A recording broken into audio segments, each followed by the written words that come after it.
test, or the sham assessment, which we know comes ultimately from a disability denial insurance scam, really. That it wasn't a true assessment. It was ignoring the difficulties people were facing, and it was actually making people's mental health conditions worse, which seemed counterproductive. And we were aware people were dying. We knew people who were dying. Workfare means forced unpaid work for people on benefits. If you're claiming out-of-work benefits, will be forced to do unpaid work, and if you refuse to do that work, your benefits will be sanctioned. They'll be completely stopped for at least 4 weeks. Thousands of people are sanctioned every month, and refusing to participate in workfare programs is the top reason that people are sanctioned. So this means basically that doing forced unpaid work becomes a condition on the receipt of benefits, and workfare creates a workforce of claimants without the normal legal protections and rights of paid workers. Psychocompulsion in workfare involves claimants having to undergo certain psychological interventions. So that's quite a wide programme of change your attitudes, change your feelings, change your belief interventions. They can be packaged as increase your motivation, become more confident, increase your self-esteem. They can involve direct psychological referral, or they might involve so-called jobs coaching or psychometric testing to identify your strengths, or a whole series of positive messaging, so emails sent straight to your inbox with positive psychology messages. Psychological conditionality also is part of a sort of broader trend in which the criteria for being sent on workfare programs are made into characteristics about the claimant's psychology. So, for example, one reason for being sent on mandatory work activity programs is lack of motivation, and the judgment of these kind of very broad psychological characteristics is entirely at the discretion of job centre staff. If they think you don't look like you're trying hard enough, then you can be sent to do unpaid work, which is supposed to be what gives you the motivation. What led to this is really worth reflecting on and thinking about. This is not just a question of a repeat of the deserving and undeserving poor. This is about who is to blame for people's misery, whether it's physical disability, whether it's, in big quotes, mental health, because there's no such thing as mental health, but we have to use this phrase, or whether it's being jobless. These things are being reconstructed as matters of individual failing and individual responsibility. We knew that these tests were then being conducted by people who had medical training, but it wasn't the right medical training, and we were dealing with people's very sensitive issues. It's probably a lot easier to assess a physical disability. You can get readings for that, you can get x-rays, you can get supporting evidence, and in a fairly short assessment interview you can actually do a physical examination and determine for yourself that there's a limb missing, for example. Much harder to do with mental health, and but we were aware people who'd been on benefits for a long time, who'd been on disability living allowance for a long time, were suddenly finding their benefits completely cut and being told that they had to now look for work. Employability is a shift from what you have to do to get a job, so fill in a certain number of CVs, go on a certain number of interviews, to what you have to be. What you have to be increasingly is a very narrow set of characteristics. You have to be optimistic, positive, aspirational, motivated. And what that in effect means is that the state, via the job centre, and a whole range of subcontracted contractors, so the whole welfare to work industry, are scrutinising and surveying your basic attitudes and beliefs and feelings. And so you get a huge emphasis on what is job ready, what is the perfect employable person. And psychology is aiding and abetting that shift. The idea that a narrow range of attributes are what's required for you to be employable. So you get industry moguls saying positive attitude is the foundation of employability. Well, they would say that.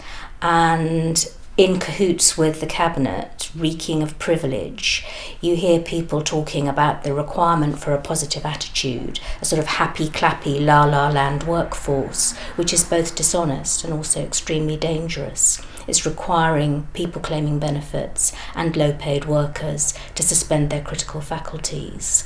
And so the shift to employability includes all that sort of emphasis on being a certain type of person, and constructs like psychological resistance to work and cultures of worklessness. These are a whole range of attempts to portray unemployment and claiming benefits as a psychological deficit, and they have very damaging implications. It's constantly about how do we block out the very real barriers to people with mental health issues getting into work. How do we ignore those completely and focus on the things that would mean they would be able to do some kind of a job? Can you dial a telephone? Can you sit in a chair for 20 minutes?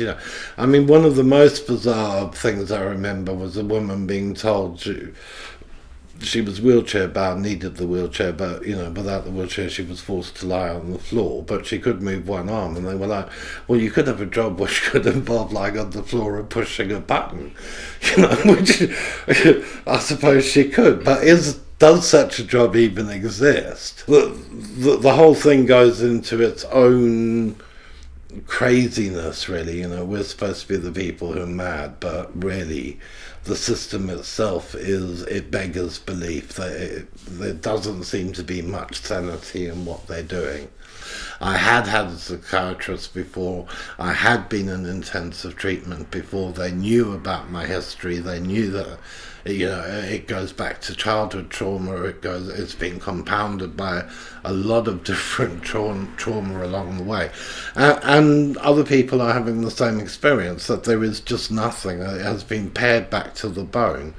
And in effect, what's happened is a lot of people have ended up in alcohol and drug services because they've had a more open door policy, and people have ended up self-medicating in the face of a complete lack of any appropriate treatment. And then on top of that came this announcement that they were going to start providing therapy, which we couldn't get through our CMHTs anymore, but suddenly that there were going to be therapists in job centres. Now, the job centres are places that people fear, because ultimately going there means that you risk putting yourself in a position where you do not have the means to survive in this society. My name's Phil Thomas. I'm a writer. I was a consultant psychiatrist in the NHS for over 20 years. I came out of clinical practice in 2004 in order to focus on writing. Neoliberalism is a political ideology that holds, in essence, that the best way we can all live a good life is by liberating and setting free individual entrepreneurial freedom, so that we can create money, create wealth, and the idea is that in doing that we can create a better society.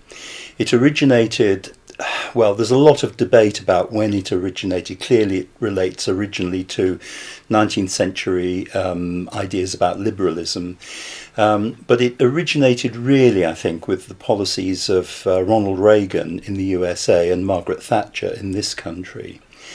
And some of the consequences of neoliberalism are, for example, the shrinking down and minimisation of the role of the state, especially as far as providing benefits for people is concerned.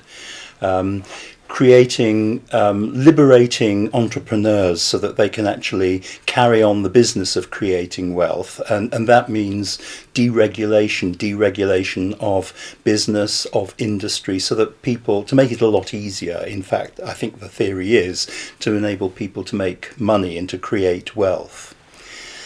The problem with that, and especially important as far as mental health is concerned, is that there's a huge amount of evidence that over the last 30 years, since neoliberalism, certainly in this country, has really come to the fore, that the policy has actually been incredibly ineffective. Indeed, it's failed at creating at improving the lot of ordinary people. And the evidence for that is the growth of inequality, income inequality, that in America and in England, in UK, the two countries which I suppose for many people really epitomise the sort of neoliberal sort of tendency over the last 30 years, that these are the two countries with the highest levels of income inequality in the so-called rich countries of the world. And associated with that, there's also a huge amount of evidence that those inequalities are associated and linked to a wide range of individual, personal problems, mental health problems, chronic illness, family breakdown, other forms of social, I suppose you might describe them as social malaise, things like crime, teenage pregnancy, and so forth. I'm not saying that there's a causal link between income inequality, but the evidence is so strong and it comes from so many different countries that actually it's very difficult to say that the two aren't in some way very closely related. So psychological fundamentalism is attempting to explain what happens in your life, health, wealth, employment, in terms of supposed psychological attributes. And positive psychology privileges certain attributes. So it says that a successful person will exhibit certain characteristics. And there's a familiar roll call of those: high self-esteem, very confident, very motivated, very aspirational, very get up and go. And it does that without any reference to the fact that those attributes are contested and not everybody agrees that that kind of happy clappy go get 'em, trample on everybody while you're on your way up is positive. And at one level, many of these ideas that come out of positive psychology, they're completely laughable, and they've been the subject of extensive satire, particularly from the anti-poverty movement, from the disability rights movement, from mental health campaigners. But when those messages are underpinned by a secret penal system, when they're underpinned by decision makers who have more power to take away your means of subsistence than the magistrates' court. So when those positive psychology messages are underpinned by that, they become less laughable and deeply, deeply damaging. So behind all of this, there is the reality that people, on the basis of decision makers who have very arbitrary power, can strip you of the means to live. Positive psychology and CBT are, I think, very important as far as neoliberalism ideology is concerned. In essence, the argument is that if individual success in life is to be understood in terms of the individual's decisions, the individual's beliefs about him or herself, and so forth, then then how are we to understand and make sense of individual or personal failure? It's part of a problem to do with the individual. It's an individual problem. It's not part of the broader social, economic, or political contexts in which that individual is set. So there's a real interest, as far as neoliberalism is concerned, in maintaining this, well, I would call it a mythology, that individual failure, being unemployed, being sick, being disabled, whatever it is, some individual failure is a function of the individual. It's the individual's problem, the moral responsibility for that rests with the individual person, and it has nothing whatsoever to do with the broader context in which that individual lives. So the really important thing about positive psychology, CBT, even mindfulness for that matter, is that they are approaches ostensibly set out and established to help the individual person to deal with what is essentially an individual problem. In other words, it individualizes the problem. It really fails to engage with the broader social, political and economic contexts in which that individual is situated. It could be argued that what psychotherapy and counselling do is very far from blaming the client, blaming the subject for the state that she is in, because they blamed the client's father or mother or someone who maltreated or abused the client. But that's just a shifting sideways of the individual perspective on this. It still doesn't have a systemic perspective. We know now, in theory, but less so in practice up to now, that the inner world, so-called, is completely irradiated with what comes into it from outside.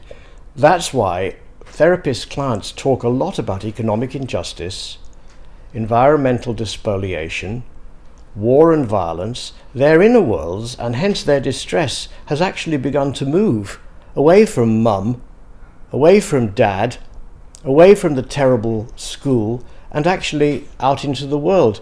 However, unfortunately, most therapists still tend to interpret the client's expressed concern about a political or social theme as a kind of projection of an issue to do with the client, so that horrid, dogmatic, dictatorial leaders, well, that's obviously dad, isn't it? Economic injustice, things are not fair in this world, that's a nasty mum, isn't it? No, it is what it says it is. And the problem is that therapists haven't worked out perspectives to dialogue with their clients about the world in the privacy of the session.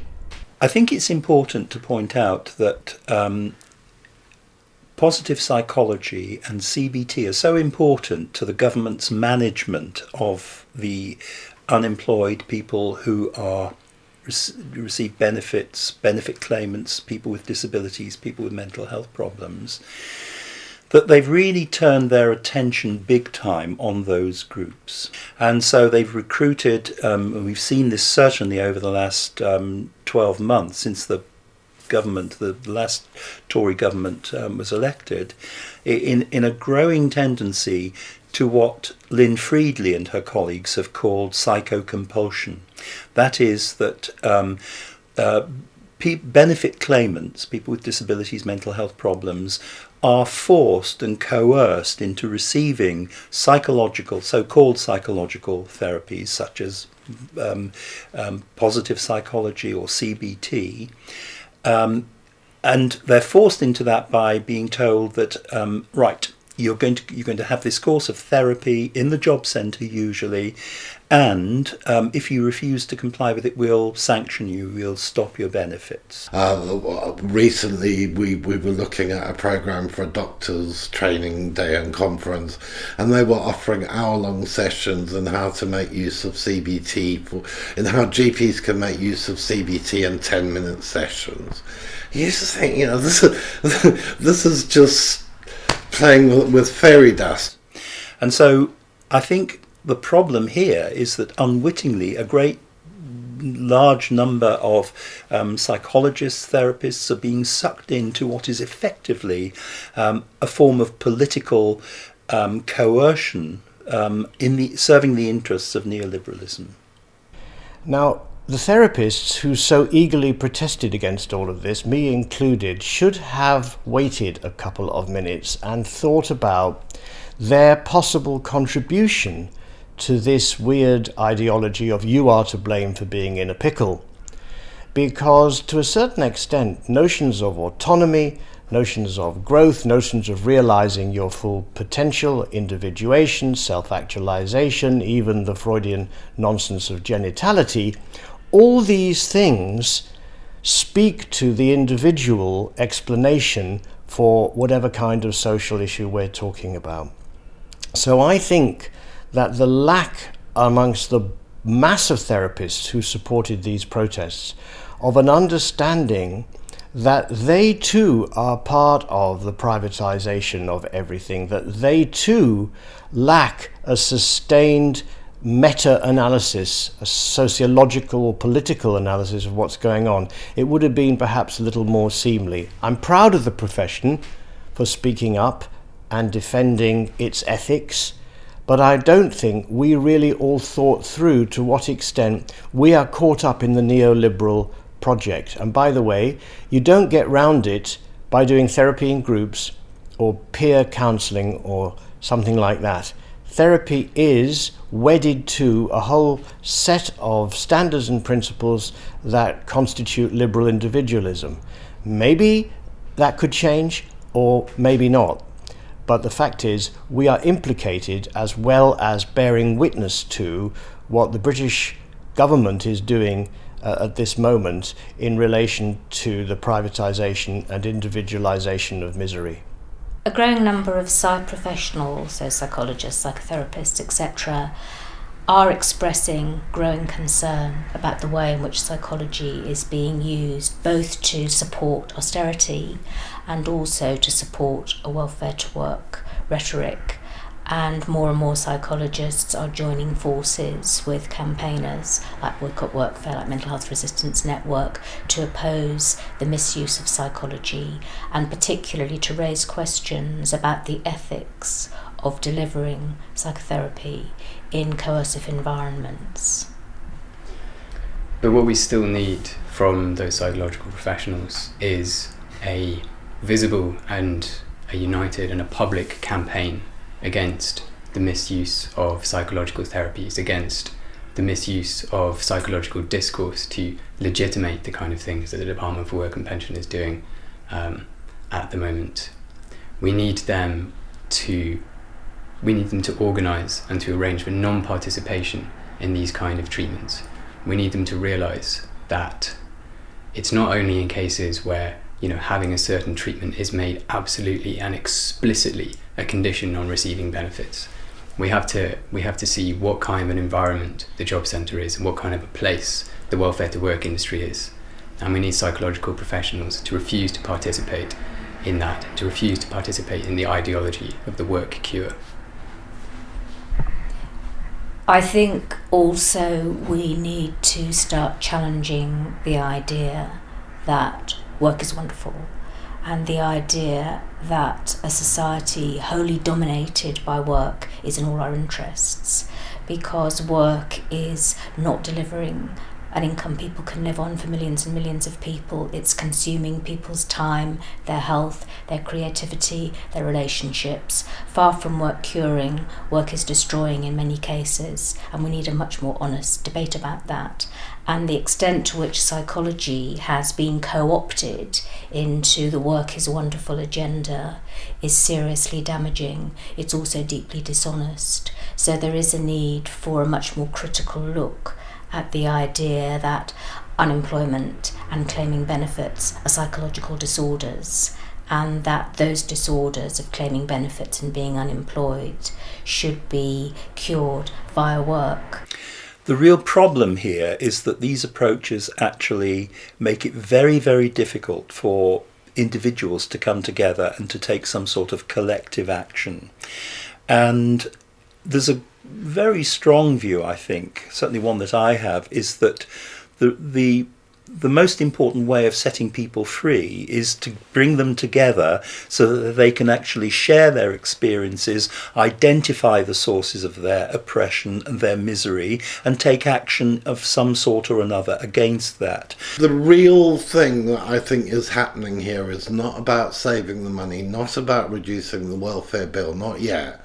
But it is about changing the thinking and the culture of the society. The Tories want a much more compliant, much more conformist, and much more accepting of nonsense workforce. And part of that is they've done it before. They've made people dig holes and fill them in, chasing after non-existent jobs for 35 hours a week, will knock the stuffing out of people, and it will stop them getting together and protesting. Plus, if they no longer have communities because they no longer have stable housing, then we are in this position where life is so precarious, we're forced to compete for jobs that there aren't enough to go around, and which become harder and harder because they keep pushing the retirement age back.